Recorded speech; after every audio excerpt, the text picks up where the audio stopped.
sa dinami-dami po ng maiinit na issue ngayon, no? Paano po natin i-remind sa taong bayan na importante na tugunan ng mga hinaing ng mga magsasaka natin kasi nga ito ay ating pagkain. Lahat naman tayo kumakain, di ba?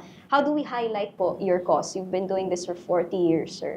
Bakit kaya hindi pa napapakinggan ang mga hinaing ng sektor? Yung government policies and program po ay laban sa interest natin. Imagine, naglabas pa si Pangulo ng Executive Order number 62, June last year, na from 35% tariffs, ginawang 15% ang taripa sa bigas.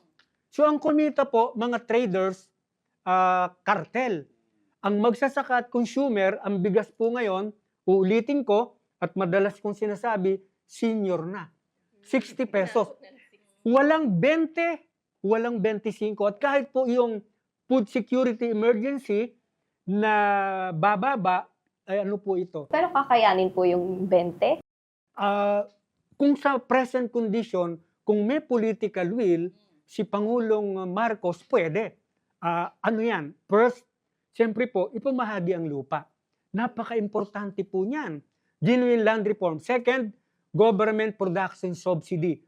Dapat lakihan ang production subsidy. Pangatlo, repeal rice tarification law at saka amendment. Pang-apat po, mamili ang National Food Authority at LGU ng palay sa magsasaka direct sa panahon ng anihan at 20 to 25% total palay production, hindi bababa po sa 20 pesos per kilo yung pong skin dry.